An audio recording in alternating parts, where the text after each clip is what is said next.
ಒಂದು ಬೀದಿ ಬದಿಯಲ್ಲಿ ಬದುಕುತ್ತಿದ್ದ 5 ಬೆಕ್ಕುಗಳು ಪ್ರತಿದಿನ ಒಂದೇ ಸ್ಥಳದಲ್ಲಿ ಸೇರುತ್ತಿದ್ದವು. ಪ್ರತಿಯೊಂದರ ಜೀವನವೂ ವಿಭಿನ್ನವಾಗಿದ್ದರೂ ಅವುಗಳ ನಡುವಿನ ಸ್ನೇಹ ಒಂದೇ ಆಗಿತ್ತು. ಆಹಾರ ಸಿಕ್ಕಾಗ ಎಲ್ಲರೂ ಹಂಚಿಕೊಂಡು ತಿನ್ನುತ್ತಿದ್ದರು. ಯಾರಿಗಾದರೂ ಅಪಾಯ ಬಂದರೆ ಉಳಿದವರು ಸುತ್ತುವರೆದು ರಕ್ಷಿಸುತ್ತಿದ್ದರು. ಕಷ್ಟದ ಸಮಯದಲ್ಲಿ ಒಟ್ಟಿಗೆ ನಿಂತ ಕಾರಣ ಜೀವನದ ಹೋರಾಟವೂ ಅವರಿಗೆ ಸ್ವಲ್ಪ ಸುಲಭವಾಯಿತು. ಒಂದು ದಿನ ಅವುಗಳಲ್ಲಿ ಒಂದಕ್ಕೆ ಗಂಭೀರವಾಗಿ ಗಾಯವಾಯಿತು.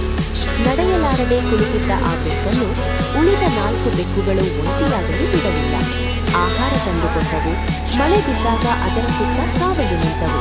ದಿನಗಳಾದಂತೆ ಗಾಯಗೊಂಡ ಬೆಕ್ಕು ಚೇತರಿಸಿಕೊಳ್ಳತೊಡಗಿತು. ಸ್ನೇಹದ ಬಲದಿಂದ ಅದು ಮತ್ತೆ ನಡೆಯಲು ಆರಂಭಿಸಿತು.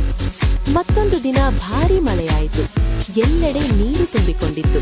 ಆಶ್ರಯಕ್ಕಾಗಿ 5 ಬೆಕ್ಕುಗಳು ಒಟ್ಟಿಗೆ ಒಂದು ಹಳೆಯ ಮನೆಗೆ ನುಗ್ಗಿದವು. ಚಳಿಯಿಂದ ನಡುಗುತ್ತಿದ್ದ ಮರಿಬೆಕ್ಕುಗಳನ್ನು ದೊಡ್ಡ ಬೆಕ್ಕುಗಳು ತಮ್ಮ ದೇಹದ ತಾಪದಿಂದ ರಕ್ಷಿಸಿದವು. ಆ ರಾತ್ರಿ ಅವುಗಳಿಗೆ ಬದುಕು ಉಳಿದಿದ್ದು ಒಬ್ಬರ ಸಹಾಯದಿಂದ ಮಾತ್ರ ಎಂಬುದು ಅರಿವಾಯಿತು. ಕಾಲಕ್ರಮೇಣ ಪರಿಸ್ಥಿತಿಗಳು ಬದಲಾದವು. ಕೆಲವರಿಗೆ ಮನೆ ಸಿಕ್ಕಿತು, ಕೆಲವರು ಬೀದಿಯಲ್ಲೇ ಉಳಿದರು. ಆದರೆ ಅವುಗಳ ಸ್ನೇಹ ಎಂದಿಗೂ ಕಡಿಮೆಯಾಗಲಿಲ್ಲ. ಅವಕಾಶ ಸಿಕ್ಕಾಗಲೆಲ್ಲ ಮತ್ತೆ ಭೇಟಿಯಾಗುತ್ತಿದ್ದರು.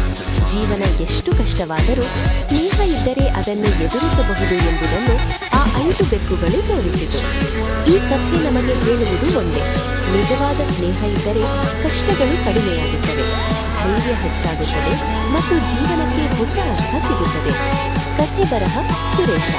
ನಿಮಗೆ ಈ ವಿಡಿಯೋ ಇಷ್ಟವಾದರೆ ದಯವಿಟ್ಟು ಶೇರ್ ಮಾಡಿ, ಕಾಮೆಂಟ್ ಮಾಡಿ ಮತ್ತು ಚಾನೆಲ್ಗೆ ಸಬ್ಸ್ಕ್ರೈಬ್ ಮಾಡಿ. ಧನ್ಯವಾದಗಳು.